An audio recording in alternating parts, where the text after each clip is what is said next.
We're back with another episode. We're back with another episode of Britt. And how are you guys doing? I hope you guys had an amazing last week, and you're definitely gonna have an amazing this week. And yeah, so how was my week this week? I had an action-packed week. I ain't gonna even hold you. Like, I had a really good week. I went out. It is the era of 30, and I am feeling my friends' 30th birthdays. Like, I'm just here for 30. Like, I just feel the energy.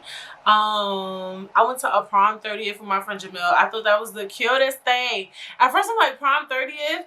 But, like, her friends, like, her cousin's friends really went all out. Like, they really owned in on the theme. Like, I felt like, me and Jamil felt like we both were really underdressed. So I just enjoyed that. And her cousin just seemed so happy. And I just thought it was dope. And then, remember I went to my friend Raquel's Airbnb, but she also did something on Saturday. So we went out to eat, and we was kind of turned because it was bottomless.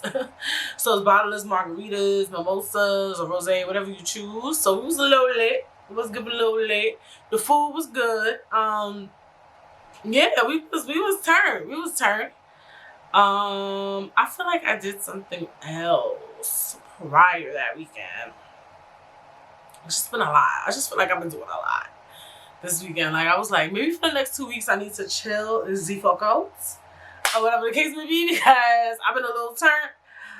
I'm definitely like, oh my gosh, what should I do for my 30th birthday now? Because I'm like, dang, I wasn't even really pressed. I was like pressed. I'm like, okay, I'm gonna be 30.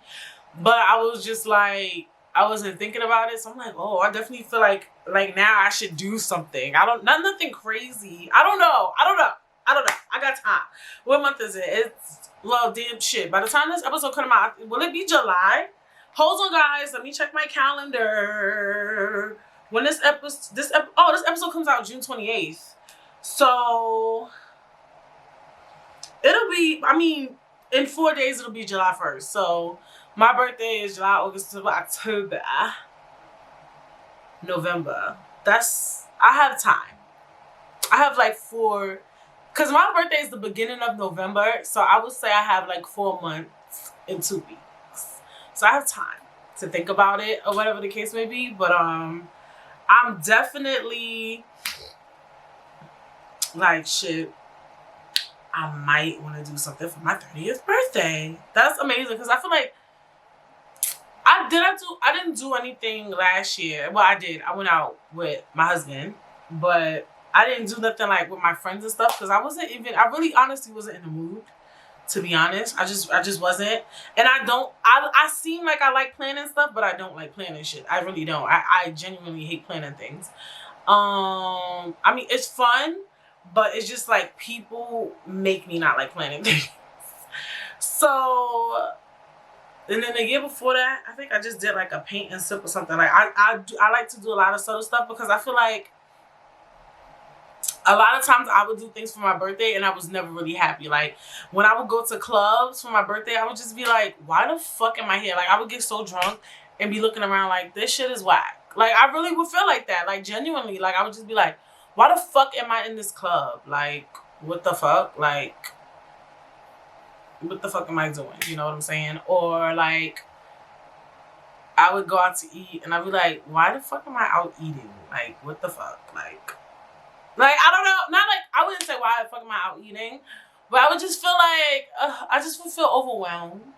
I guess, like, I feel like I always did something for my birthday because I felt like I had to, not because I wanted to. Like, some people are really birthday people and they have fun regardless of their circumstance, their situation. Like, when they go out, when they go partying, when they go eat, when they go brunch, when they go do them, they have fun regardless. You know what I'm saying? So, and they don't care how many people show up or who don't show up and when they show up. Like, I feel like sometimes people get mad about it, but they still have fun. Does that make sense? Like, they may not get to do exactly what they wanted to do, how they wanted to do it, but they still have fun. Like me, sometimes, like, when I plan something and I want it to go a certain way, it kind of fucks up the vibe if it doesn't go how I kind of wanted it to go or I imagined it to go. Or, you know, I just don't like when I plan shit and it just be a bust. Like, I'm just keeping it a bug.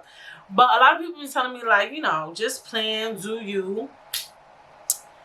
And whatever comes of it, comes of it. I don't know.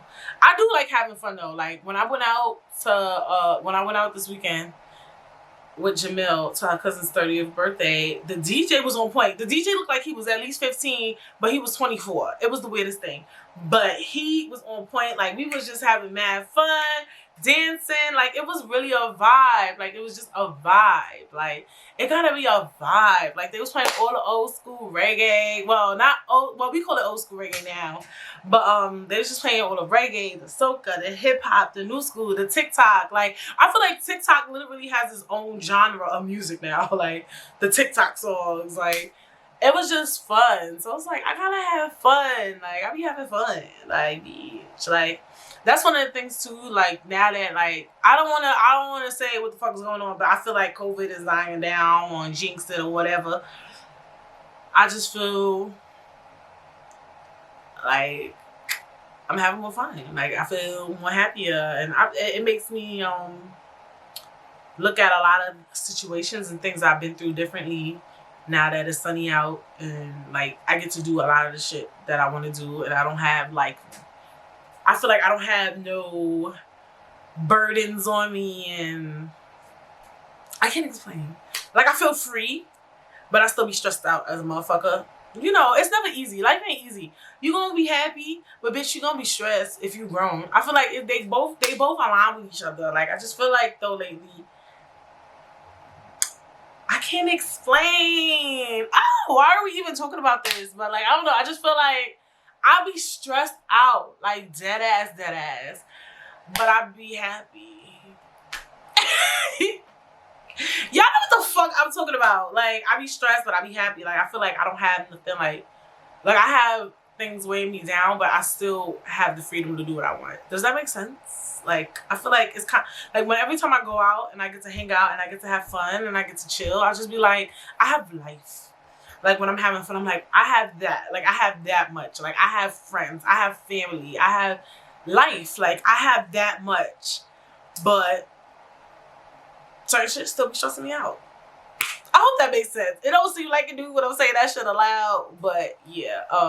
So I be doing me. So I just love good energy. I'm just big on energy vibes. I always say that. I've been saying that through the whole podcast since the first day this shit came out. And it be a fucking fact. Because some people be like, you know, oh, I'm 30. I don't want to go like party in the club, which is true. Like, I don't like nightclubs. I'll do a brunch or a day shit. But I also feel like if you go out and you around the right crowd and you got the good music and you having fun, then it'll be fun. Like, I don't know. Like, it depends. It's just the energy or the people that's there. You know what I'm saying? So, I don't know. I don't know. And yeah, you just gotta know your circle and just know those type of people around and people who just like to have fun and shit. But whatever the case may be. And I think liquor too. Liquor just make people fun as fuck. Motherfuckers hate liquor, but liquor be kind of fun. And yeah, so I hope that made some sense. So what's going on this week in the news? So yesterday was Verzuz with Soulja Boy and Bow Wow, and it was fun. Verzuz just reminds me of how old I'm getting, and just like, damn, these songs old as fuck, but they lit as fuck. You know, I don't want to say I wasn't a Bow Wow fan. Like, I fuck with Bow Wow, but I wasn't like a big fan. Like, it was girls that was like in love with him, had big crushes on him, wanted to sleep with him. Like, I was never like, oh my gosh, Bow Wow, yes. But I liked his music. Soulja Boy definitely wasn't somebody I was in love with, but I also enjoyed his music, and that Verzuz was definitely dope. I don't even know who I think won. I was giving more Bow Wow. I'm very East Coast biased. So, I mean, not East Coast, because what? He's from Ohio. Is Ohio considered East Coast? No, Ohio's like maybe Midwest. But I fuck with Midwest, East Coast. Like, whatever close to the East, that's what I fuck with me. Usually, I did like a couple of Soulja Boy songs, but I don't know. I feel like ultimately, for me, Bow Wow won. I love that Verzuz. I think that was a really good Verzuz. It was just a good lineup, just perfect. They brought Romeo out, Omarion came out. It was a good Verzuz. I like that verse. I thought it was a good matchup, period. I don't remember how much people was in the thing is, I watch it on YouTube now, so I can't see how much people was actually on the live. And I noticed the lives don't even be having that much people because there's so many platforms you can watch Verzuz on now. So I wonder how much people tuned in. You know, they usually put up the stats. And then for the Trina and Eve Verzuz, Trina kind of pushed through, bitch. I was like a little surprised, but you know what Trina had, because Eve was in London, and I meant to talk about this last week, but you know, I could bring up shit. Eve was in London, and she didn't really have like a big audience, a big crowd, people, you know, turned up lit like her.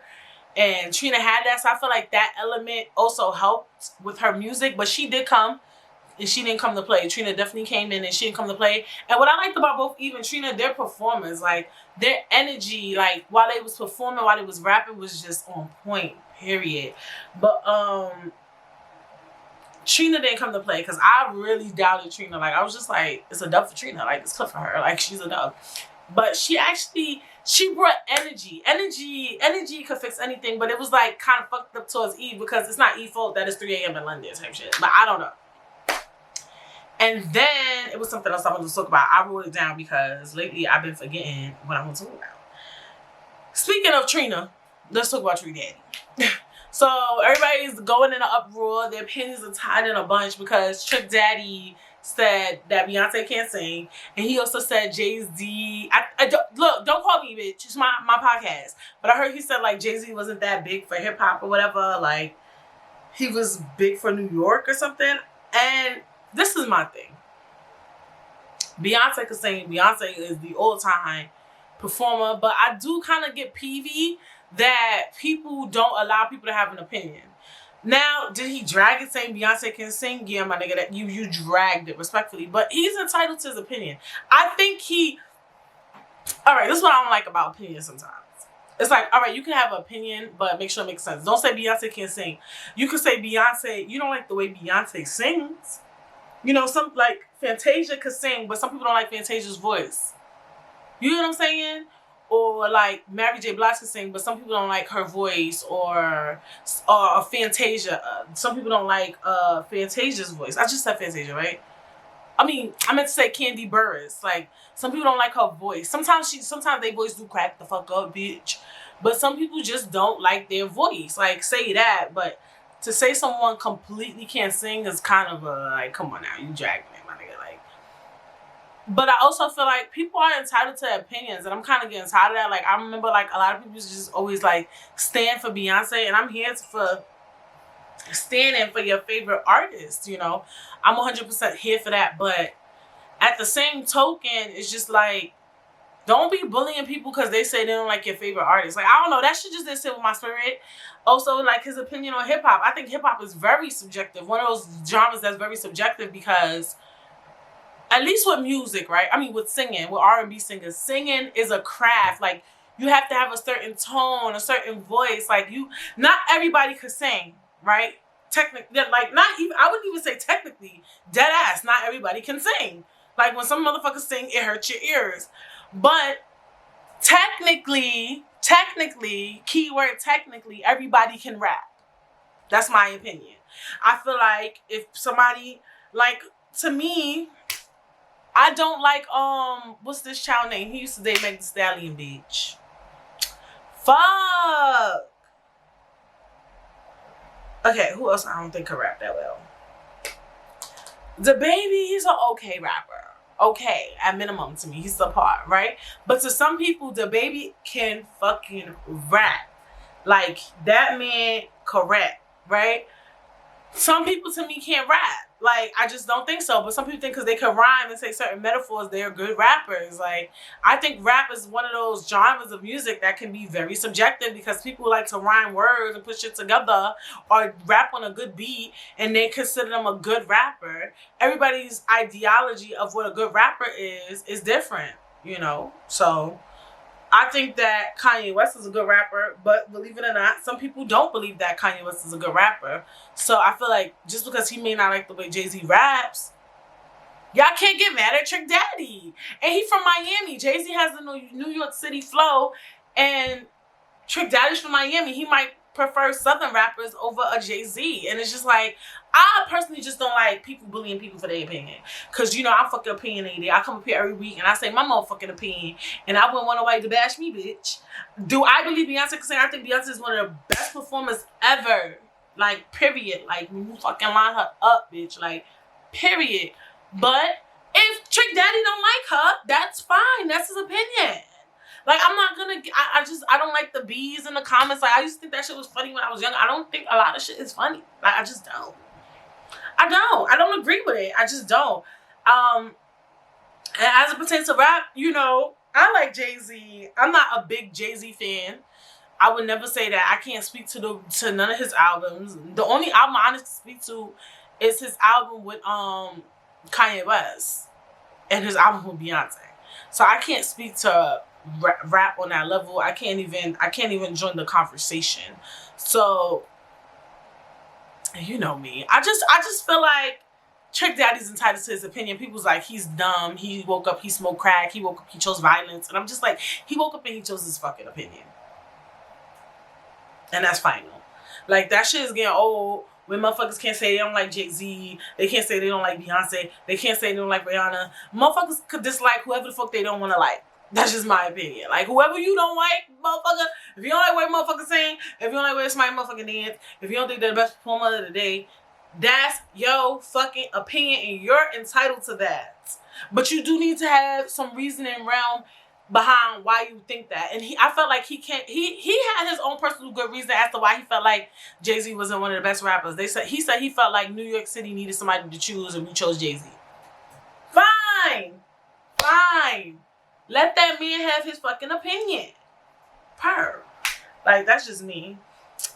We definitely have to talk about Sha'Carri Richardson. I'm just so here for her. Like, I'm 100% here for her. Like, I literally almost cried watching her run, watching her hug her grandmother, watching her go on the thing and just be like, I'm that girl, watching her nails, watching her hair, watching her eyelashes. Like, I wanted to cry. And people was like, oh, black women been knowing how to run. Black women can run. Y'all missing the point. We know Sha'Carri can run, bitch. We know black women can run. We already knew that. It's about her being her unauthentic self. Really pushing around and beating motherfucking ass on the racetrack. And just thriving. Like, she wore that orange wig, the long nails, the long eyelashes, the makeup, everything. And fucking just bodied everybody. And she's just her. Especially in a time, just like 3 weeks prior, fucking Monique told us we can't wear bonnets and shit. And then a couple of weeks later, you see this girl with the orange hair, with the long nails, the eyelashes just win a race. And it just goes to show you, you know, you can be yourself and still thrive and be great. And not only that, not just be great, that you are great. Because sometimes, you know, we can't, because with sports, you can prove you're great, right? By winning a race, right? By getting all the hoops, by winning the NBA championship, right? Or whatever, or by how many points you get, how fast you run, how this you do, how many catches you get, whatever. And a regular work life, a 9 to 5, sometimes you can't really prove how great you are, no matter how hard you work or whatever. And it's like kind of hard to like really prove it, you know? And it just goes to show when you see a woman like that who's just being her unauthentic self, that you are great. If that makes sense, like, you are great. It's not your hair that proves you great. It's not your nails. It's not your lashes. None of that. It's with the work you put in. So you got to work hard to run that fast, bitch. You know, so it's about the amount of work you want to put into your craft and what you do. And it's not about your hair. It never was ever about that shit, you know. It's just unfortunate, like, jobs, corporates and stuff, they just feel like orange hair and long nails and long lashes, you can't go far. And to me, it's not about how you look. It's about what you do. Obviously, if you look mad bummy, like, you know, but can you do the work? And it's like, Sha'Carri could do the work, apparently. Like, it's evidence. Like, she, oh my God. She was behind and came back up and beat on them girls. Like, so to me, it's just good to see a woman who's just being unauthentically herself and thrive. Like, oh my gosh, like, it's just, I just can't wait to watch the Olympics this year. And I rarely watch the Olympics, but I'm really excited just to see everyone thrive. Like, oh my God, I'm ecstatic. I'm ecstatic. And yeah, I have to shout out Sha'Carri, you know, and I want to shout out all the other Black women that's thriving this year in the Olympics. It's gonna be a good time.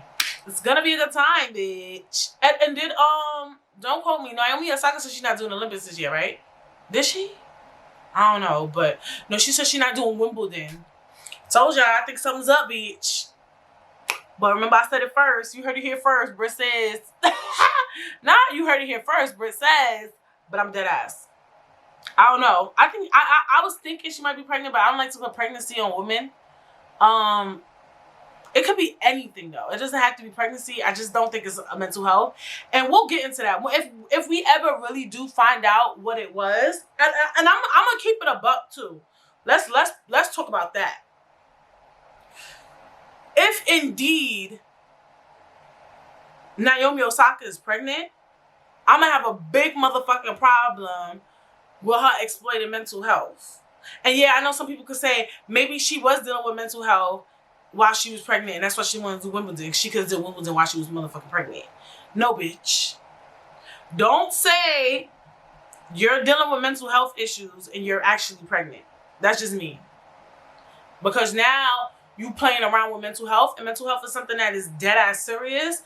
And now when you do shit like that, it goes to show how often people really exploit mental health, because mental health is such a popularized thing. It's becoming trendy. And for those of y'all that's streaming, I'm putting quotation marks in the air, because don't play with that shit. I don't like that. So if she is pregnant, I have a problem. What like I understand you don't want to say you're pregnant. So it's a weird spectrum, but like, just be a real ass bitch. Say, I don't want to do the shit. Like, that's just me. I don't like the mental health aspect of it. Like, if you don't want to do Wimbledon, if you don't want to do what was the French Open, next time just say, look, I don't want to do it. I'm not doing it this year. I'm not in the mood. But don't include mental health. Like, I understand that's a good excuse, and I just. That shit, I don't know. I'm not saying she should say she's pregnant, because I understand wanting to keep your pregnancy private. If she is pregnant, this is all if. This is all what if. This is all what if she is indeed pregnant. But I just feel like if you don't want to do something, just say you don't want to do it. You don't even got to give motherfuckers a reason. I know that you feel like you know Naomi Osaka, you're the big girl, you're the head honcho, which is true. In tennis, she is that girl right now. But and going forth, I feel like if she does not want to do something, or any of us don't want to do something, don't try to make it a mental health thing unless it really is indeed a mental health thing because you're pregnant. Next time, just be like, I'm not doing it. I don't feel good. Period. Or, bitch, I prefer you lie that you broke your ankle or some shit. Like, break your fucking ankles. Break your knees, bitch. But what we're not finna do is exploit mental health. Like, I'm not doing that shit. We're not doing that shit. Period. Big purr. Big purr. Big 1,000. You hear me? Do I have anything else I want to talk about? I'm late to the party. That was kind of last week's tea, but I didn't get to talk about it, so I'll talk about it briefly. Hands on my knees. Shaking ass on my thought shit. Meg Thee Stallion. A lot of people say her song sounds similar. Hands on my knees. I like the song. Hands on my knees. Shaking ass on my thought shit. I like the track. I did not like the video. I understand that the video was supposed to be this big political statement that the same people who say she's a hoe, she look nasty, they the same motherfuckers watching her video masturbating. I just didn't like the white. I think I didn't like the way the white old man looked. It was giving me realism. It was giving me too much realism. I didn't like him about to unzip his pants in the video. I didn't like all the ass shaking in the video. I just didn't. And I love that I didn't because I just feel like, oh wow, maybe I do have boundaries. Cause I'm ratchet. I'm a little ratchet. I ain't gonna hold you. I'm ratchet. You know. I like a little ass shaking. I like to shake my ass. But I didn't like the Meg Thee Stallion video. I didn't like that shit. I just didn't. It was too much ass for me. You know what other video I didn't like too? The one where I wanna say my mama was on circle. I didn't like the Cardi B and City Girls video too when that shit came out and they had the paint on their body and all the girls. Something about too much ass shaking in a video with women who are very popularized bothers me. I don't know why. Let me tell you a funny story. Well, it's not a funny story. It's a regular story. I remember one time, this is like a couple of years back, my cousin, she was living with a roommate and they had a stripper party for her boyfriend's brother. Her roommate's boyfriend's brother. Okay, you take it, you remembered it. Fine, no, but whatever the case may be. They had a stripper party. A stripper came. Clearly. And I think that in house parties, when the strippers come, it's more private, more personnel. So when the girl was shaking her ass, the guys was smacking her ass. But it was just like, I didn't like it. I was just like, I want them to stop smacking her ass. I don't know. I have a thing with it just exploiting of women. In the beginning it was like, okay, it's cute, whatever, a stripper party, yay. And even at the strip club, they don't allow the men to touch the women. Like, at least in New York, like you can't really touch them. Like, you're not supposed to smack their ass and all that. You gotta be you can't be so handsy. But in a house party, it's no real security and stuff. So they was smacking her ass, and at one point she was like, y'all smacking my ass too hard. And it was just like, I didn't like the expectation of it all. I don't know why, but I know that always stuck with me.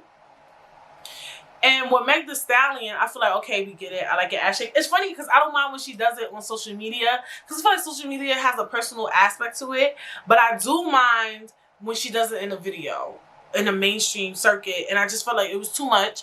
Even too, you could tell when somebody's being exploited. Like, for instance, the nurse outfit. Why you put a fucking circle on the ass part?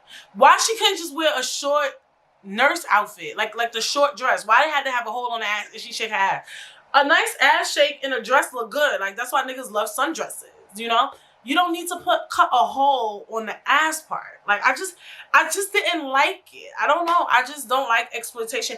I always get real finicky when things are overly sexual, especially with black women. I just get real finicky, and I know a lot of y'all like, maybe that's what Meg Thee Stallion is. But sometimes these companies, these labels, these businesses, they will exploit the fuck out of these artists. And I think later on, years to come, these things will be discussed. Just like with Britney Spears.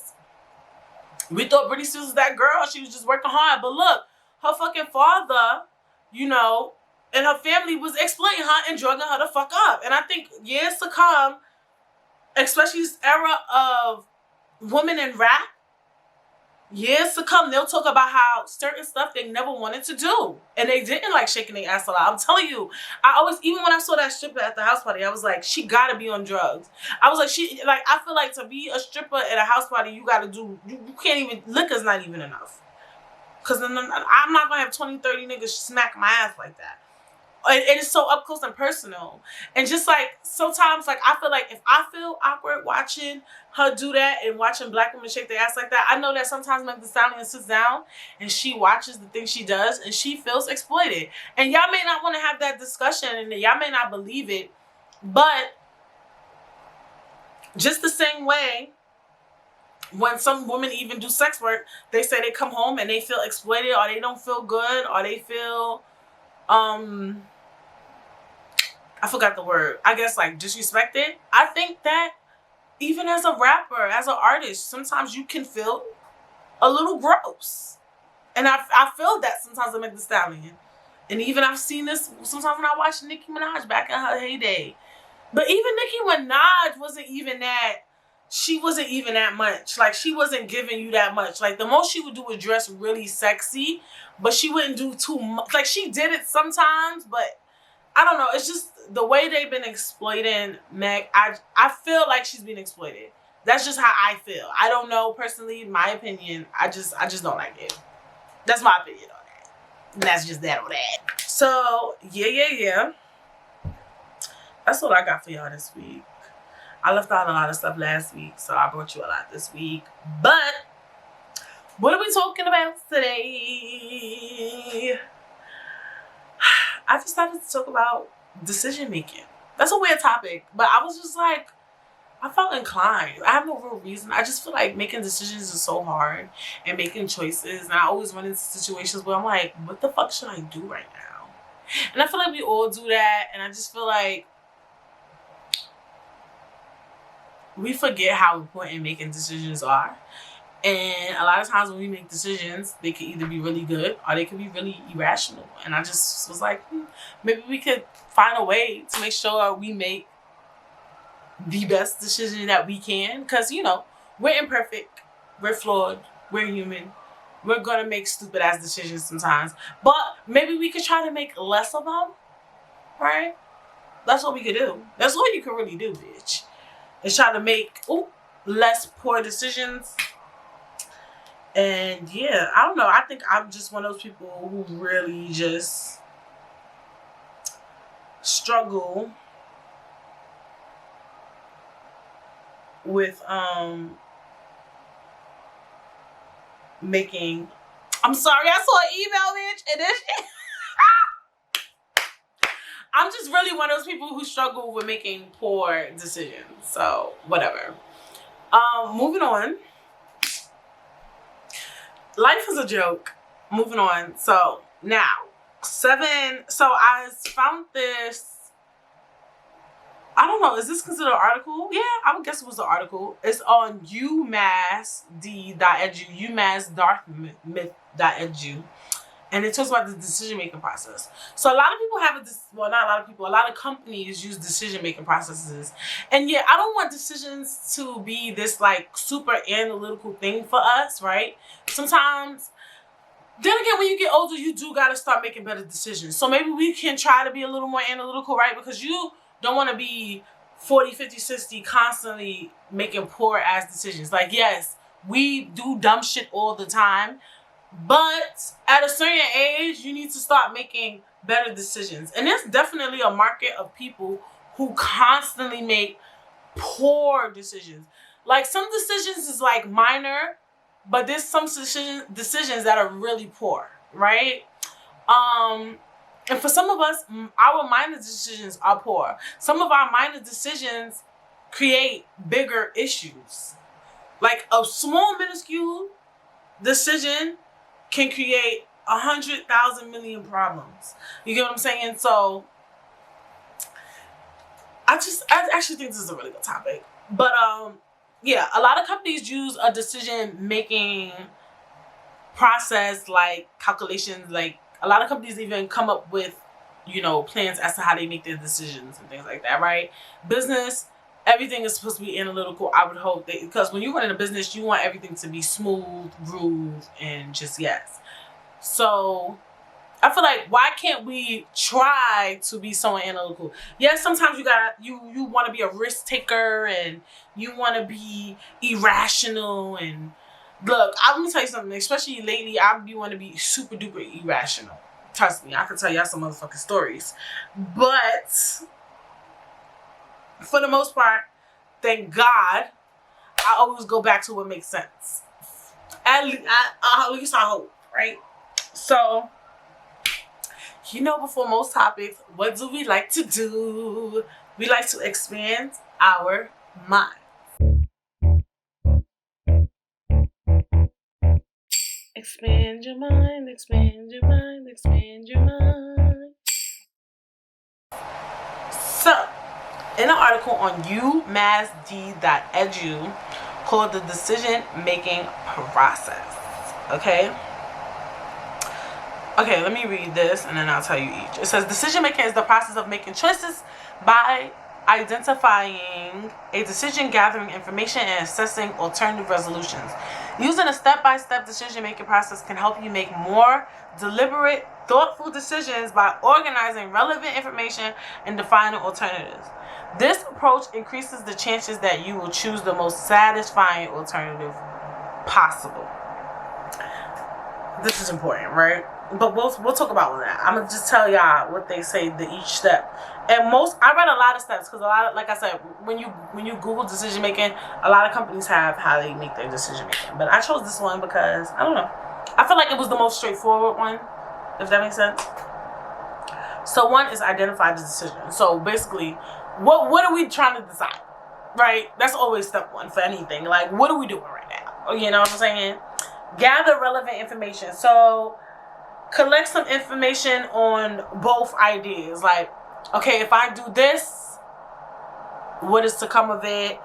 Is this the best choice? Is this the best choice, right? So we're gathering information. We're trying to figure out what's the best choice. Identify the alternatives. Alright, so as you collect information, you will probably identify several possible passive actions or alternatives. You can also use your imagination and additional information to construct new alternatives in this step. So let's say you have two choices you can make, right? Usually it's always two choices, right? Let's say yes or no, right?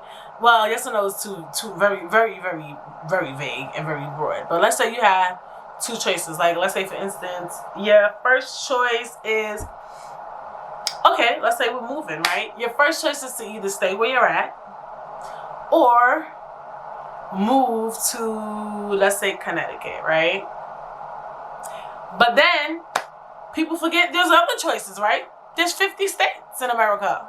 Well, bitch, there's a whole freaking country, right? I mean, a whole world out there for us, right? So you could say either I'm going to stay where I'm at or I'm going to move to Connecticut, right? But then there's an alternative, like, why I got to move to Connecticut? I heard Ohio is serving the girls. I heard Massachusetts is serving the girls. I heard Atlanta, right? So make some alternatives, right? I might have family out in Atlanta, but none in Connecticut. Maybe my family might fuck with me out there, you know what I'm saying? And my job also has a dope location there. That's a flagship store or the corporate headquarters is there. Why? You know, you can play with it. The warehouse is here. I could just transfer to my job if I move to South Carolina. If I go to Connecticut, I got to get a new job. Right? And if I stay, so you could maybe pick a different state. So that I would consider that alternative from both of your choices. But we'll talk about that. Because sometimes making alternatives, now you just delaying the process, right? Weigh the evidence. Draw on your information and emotions to imagine what it would be like if you carried out each of the alternatives to the end. Choose among alternatives. So yeah, now you gotta choose. That's the hard part, right? Number 5. Which one is the choice? And then 6, take action. Once you make your choice, act on it. And review your decision and its consequences. In the final step, consider the results of your decision and evaluate whether or not it has resolved the needs you identified in step 1. And that could take time, right? So, for me, with decision making is so hard. And I have a tendency to procrastinate. And I do want to be more analytical about my choices because I'm getting older and I got to be very mindful of the decisions and the choices that I make. I personally believe that. I believe that as you get older, you need to be mindful of the choices and the decisions you make because they become bigger issues and they lead with you. You're an adult. You're really an actual fucking adult. Like, and your choices can impact you, most importantly, and sometimes other people around you. And just fuck up the vibe. I do believe that everything happens for a reason. And I do believe that God has a plan for everybody. But you still need to try to make better decisions. Now, let's talk about making irrational decisions, being a risk taker. Now, let me tell y'all. I was thinking about this the other day. And I just feel like a lot of times when I make decisions, my best decisions, let me not say my best, but a lot of my best, most of them, my best decisions were risky. I ain't gonna hold you. Brittany sits back. For the people who watch or the people who stream, when I film, I usually do this thing when I start getting comfortable. And when I start getting comfortable, it's about to get my back. But anyway, I notice a lot of times though, and I don't like playing with risks. You'll see I say a lot in the podcast, but a lot of my risky ass decisions, for the most part, are sometimes my best decisions. I swear. Like when I quit my job, it was bad for 6 months. My first time I ever quit a job. Because it took me 6 months to get a job, which is actually really good. So I've heard. Because some people take like mad long to get a new job. But I got a new job. I don't even think it was 6 months. I might be capping. No, it was 6 months. Because I left in November, like the week before my birthday or after my birthday. And then I got a job in April. I remember that. So that was 6 months. And it was a good decision. Then I made a poor decision. I went back to the company that I left. That was a very poor decision. But I didn't like where I was at currently and I wanted money.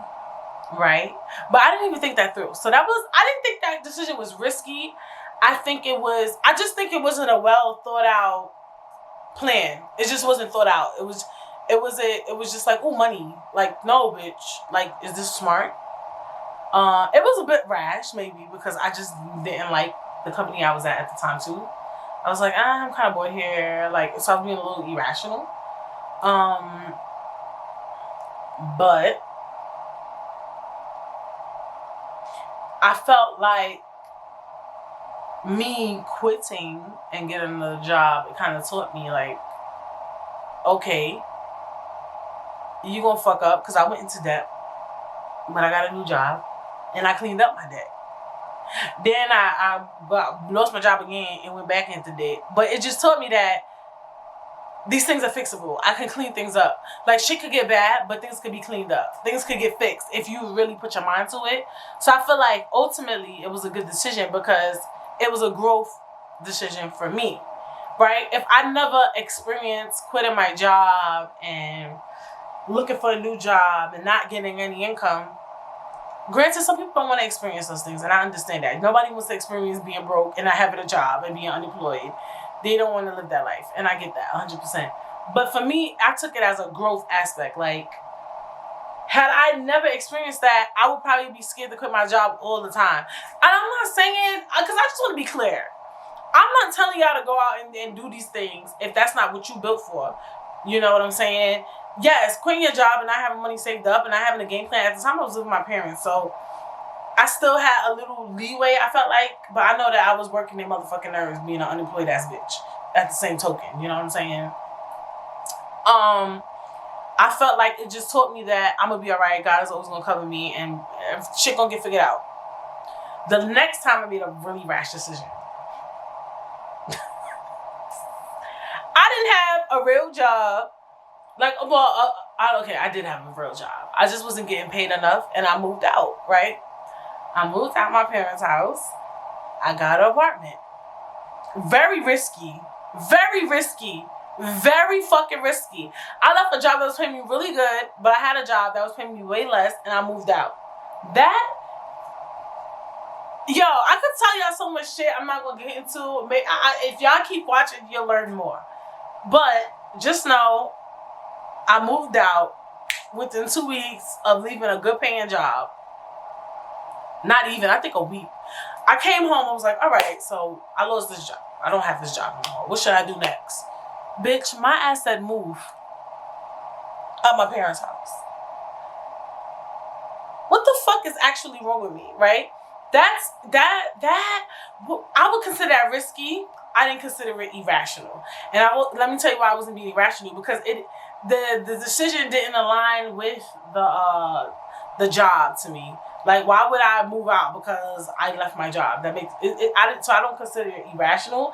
I consider it risky and a bit much, but I did it. And not only did I do it, I had a whole fucking housewarming, bitch. Like, I was bugging the fuck out clean. Like, I was really bugging the fuck out. But once again, I felt like it was a good decision. That was a risky decision. but one of my best. And I'll tell you why. Because I learned so much. I was becoming an adult. It made me never want to live with my parents again, even though I eventually had to move back with my parents because of COVID. But I moved right back the fuck out with my man. But either way, I probably would have moved out, even if I didn't have family. I'm going to keep it a buck with you. I was fucking dying living with my parents. I don't know why. My parents ain't bad, but, you know, I always talk about this. But anyway, back to the story. Very risky decision. Very risky decision. But one of my best. I enjoyed living alone. I felt like I said, these are all growth moves. It was a growth decision. They're growth. It taught me, you know, you could live on your own. You're going to be fine, bitch. You're going to live and you can breathe and you'll be fine. Even with little to fucking nothing. Okay? Little to fucking nothing, bitch. Little to fucking nothing. When I tell you little to nothing, pay rent, pay utilities, ate dinner, cook, car note, car insurance, paid, fuck you mean. Little to nothing. Didn't ask my parents for nothing. Get the fuck out of here. Don't get me in my bag. Okay? So it just teaches you like growth. It's really be growth steps. Like, so I really do consider some of my risky ass decisions some of my best decisions. Like, it be fucked up, it be scary, and you be going through some shit. But it be one. Anything that comes with growth is a good decision. Period. And I know people say a lot of your decisions come with growth. No, some of your decisions be dumb as fuck. You ain't gonna grow from it, and you never grow from it. And you never learn nothing from it. But it just taught me how to move when it comes to getting apartments. I built connections from moving out. I built connections from quitting jobs. It just taught me how to grow. It taught me how to move. And when I hate when people try to make where they from kind of create who they are. Not create who I am, but it taught me to be kind of slick in terms of like getting apartments and getting what I want and negotiating and pricing and things like that, right? Because when you get an apartment, you gotta learn how to negotiate. If your credit fucked up, you gotta know how to, you know. And so it taught me a lot of things that I probably would have never did had I stayed in my parents' house. And those little things that I learned followed me till this day. Also too, like for instance, I brought this up. I think I brought this up on the podcast too. Like for instance, when COVID happened, a lot of people were losing their fucking mind. I was losing my mind because I was bored, but I wasn't losing my mind because I was broke. Let's make that very fucking clear, bitch. Okay? Yeah, I was a little annoyed. Like, oh, I want to get a job right there, da-da-da-da. Like, I get annoyed sometimes too. Like, today I still want a job. But I'm never pressed. Like, I get pressed, but I'm not pressed. Like, it's people, when they lost their fucking job, they were losing their shits. Me, when I got laid off, bitch, I was on the phone. I was like, yeah, we gonna have to let you go. I was like, all right. Like, I was so calm. I was a little like, fuck. Like, I was a little like, damn. But I wasn't like, like, I'm about to lose my fucking marbles because I already played those games. I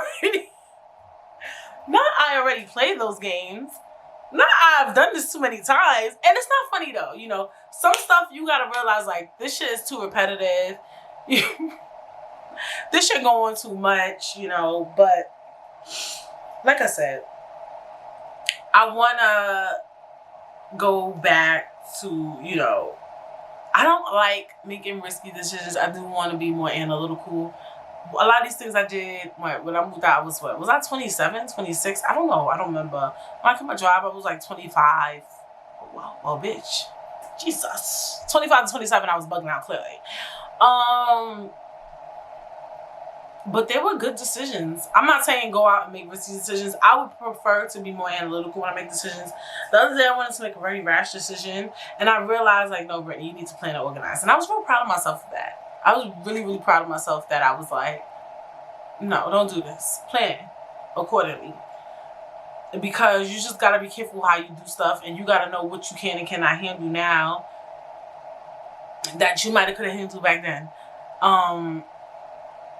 So I think we need to like really own in on just planning accordingly. You know what I'm saying?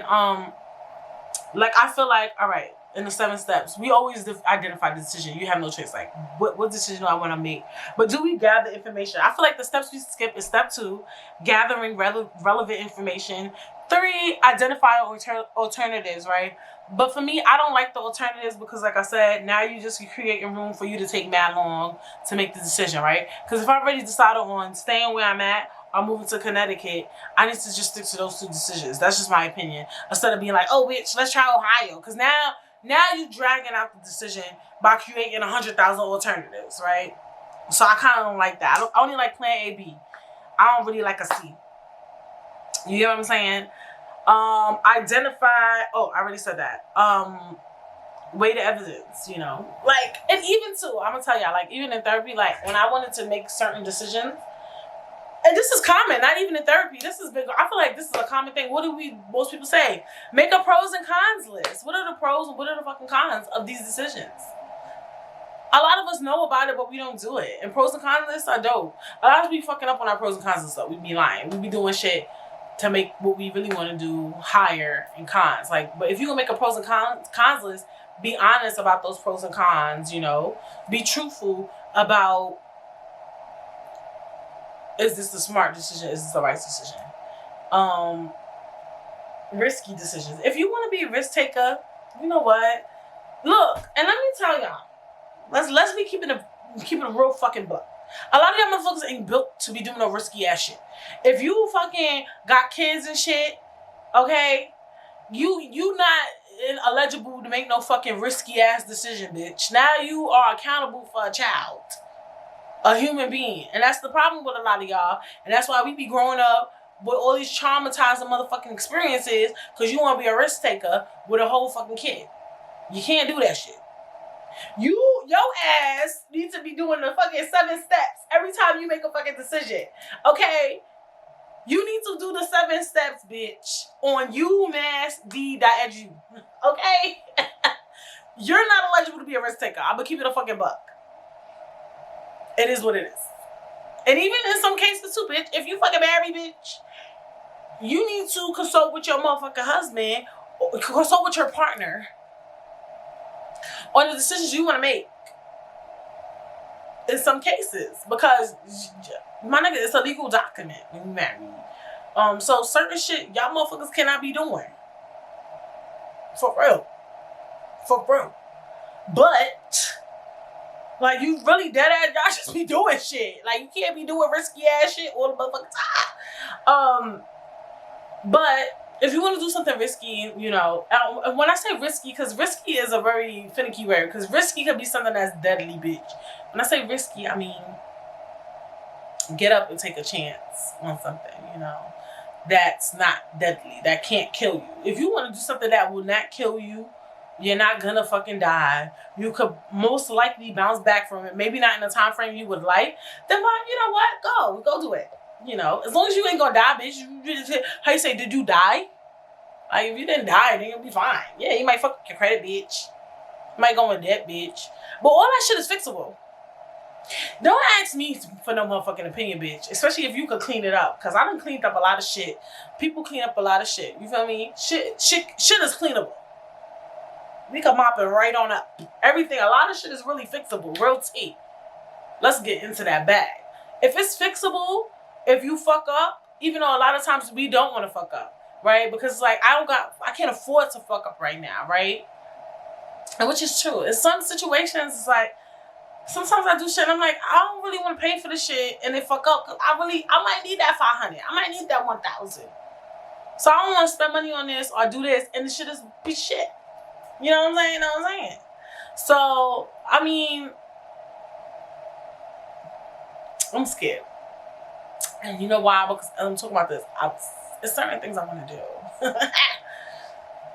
And bitch, I'm about this close. To being a risk taker. Being rational is always good. You know, I feel like there's people want to be risky because it's trendy. It sounds fun. It sounds like people love telling the story. Like, I quit my job and I moved and I did this, and like it sounds cute. But being analytical is cute too. I love a good analytical story, bitch. Like, when I went out to eat, this girl told me how like they decided they want to get a house, how in. They saved up their money, they did this, and then they did that, and then they planned accordingly, and they looked at houses. Beautiful, beautiful. We love analytical. Just look at the. I could imagine the organization of it all. When you're more organized too, you less stressed out. When you do risky shit, you be stressed out than a motherfucker. You be stressed, honey, when you be doing some risky shit. When you do shit kind of organized, you less stressed because you're like, all right, we're going to do this today. We're going to do this tomorrow. Then I'm going to hit him up, hit her up. I checked out this place. I like it. I want to do this. I want to do that. And we're going to do this on April 15th type shit. Like, you already know, like, boom, boom, boom. So it's less stress. Like, you have everything planned out. You already did your pros and cons list. You already know what you're going to do. You know how you're going to do it. And you figured it out. When you want to be risky, now you don't know what the fuck you're going to do. You don't know how you're going to do it. You don't know when it's going to get done. But you know it's going to get done. And that's not good. That's not good. It's not. Like, we trying to make this risky life shit look dope. And it's not always dope. But it could sometimes come with really good life lessons that aren't too detrimental, you know? So, I don't know. It's scary. It's scary. Scary, scary, scary. And the other thing, too, I'm not promoting risk-taking, but I did promote analytical. The other thing I like about being a risky decision maker, too, is that you learn a lot in terms of just how to figure things out in the moment, right? It teaches you, like, I remember being in situations, and this is why I'm so big on why I don't understand why people constantly, like, do so much weird illegal stuff when there's so many ways to just play around with shit. You just learn how to maneuver and move and do things, like, when you become a risk taker. Like, you learn things you never knew. At least for me, like, I'd be like, oh, there's a market for this. You can do this. You can do that. Like, it'd be so many things that, I don't know, that I've learned and shit like that. So, yeah, girl. Yeah, girl. Y'all better get to the decision making of it all, honey. Because I just want us to do better. I know a lot of people that watch the podcast, 18 to 21, 21 to 35. And we at that age where it's like, we want to make better choices, and it's not easy. And or we want to make choices that's not, like, not so much better, just a choice, you know? Sometimes you just want to make a choice that you have to make a choice. Sometimes you just got to make choices. And you keep scared. You're scared. You're afraid. You're worried. You're full of anxiety. And it's just like, look, if you want to not deal with the stress and anxiety of it all, plan. If you also don't want to deal with the stress and anxiety of it all, just do it. Sometimes, too, if you just do it, it's like, oh, I already did it. Now I don't have to think about it, right? But that's being irrational and risky, and it could be a little bit much, right? Sometimes just go for it, though. Sometimes, you know, just do it. If it ain't gonna kill you, the most it's gonna do is make you stronger. And we don't want to hear it, and we don't want to talk about it, but it's true. If it ain't gonna kill you, the most it's gonna do is make you stronger. And we always all could get a little stronger. Ain't nothing wrong with getting strong, bitch. Ain't nothing wrong with getting a little smarter. Hello. Come on. Ain't nothing wrong with getting a little wiser. We at the age where we should be we're at the age where we should be gaining wisdom. So don't let these things hinder you. Stop creating false realities. That's another thing too that people do when it comes to creating decisions. You start creating what ifs and what cans. Like, you don't know what the fuck is gonna happen. Because you don't know what's gonna happen, don't make up shit in your head as to what's gonna happen. You know what I'm saying? Like, don't do that. Like, just do it. Like, that's another thing we do. We make decisions like, oh, if I do this, what if this happens? Like, I used to be so weird. Like, oh my gosh. Like, I could tell you, like, the things I would think, like, the craziest things, like, the weirdest shit that is probably, like, a 1 in a million chance of happening, you'll think about happening. Like, stop. Just go. Go live your life. Like, go prosper. Go. Bye. We don't want you. Go. I'm kicking you out. Go, go, go, go. Go do what you want. Go do this. Go do that. Go take that job. Go move there. Go live there. Go with him. Huh. Let's get into that bag. Get in that relationship. Because love is a risk. Go. Bye. Bye. Bye. Have fun. That's me pushing you to go do what you want to do. Go. Bye. Go to your relationship. I'm so excited for your new relationship. Oh, I'm so excited for your new apartment. Oh my gosh, you got a new job. I'm so excited. I'm so excited. I'm so excited. Bye. That's me. I'm telling you bye. I'm telling you I'm kicking you out. I'm telling you go. Leave. Sayonara. I'm on that type of time. Oh, and let's not get in that bag. Let's not get in that bag. Oh, you want to leave that relationship? Bye. Bye. That's another one that's not talked about, right? Leaving situations that need to be left. Bye. Bye. I'm so happy. Oh, you're leaving? Oh. Let's not get in that bag. Get in the bag of leaving situations that need to be left. Bag. Those decisions. Bye.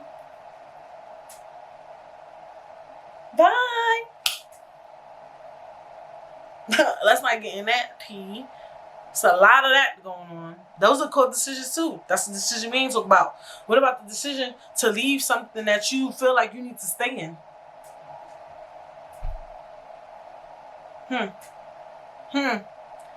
Look. And sometimes I take risks. Sometimes you just gotta get the fuck out, bitch. You just leave. You just get up and go. Respectfully. But what about the decision of going back to something that you left? Girl, we can talk about decisions.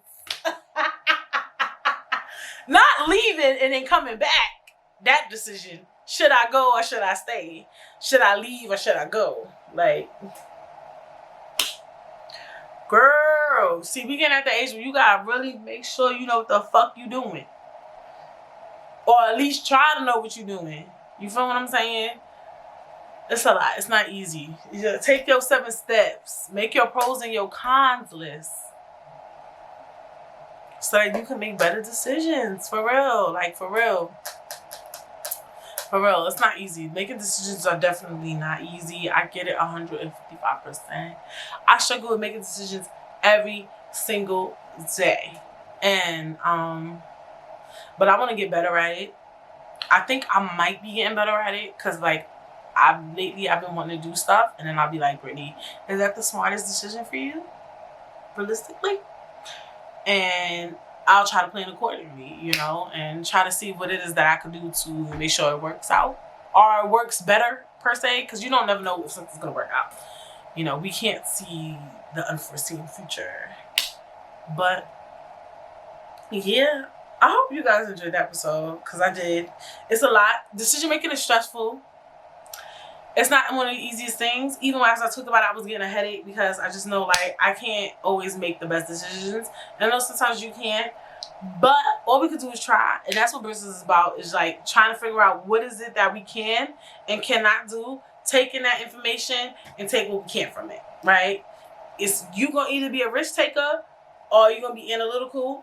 Either way, it could work out for you for the best. And, yeah. Like I said, I hope you enjoyed the episode. Make sure you subscribe if you're streaming. And even if you're not streaming, go head over to your Spotify, your Apple Podcast, your SoundCloud, whatever. Make sure you leave a comment. Make sure you leave 5 stars. Make sure you leave a review. Make sure you follow me on Instagram _Britt. And I will see you guys when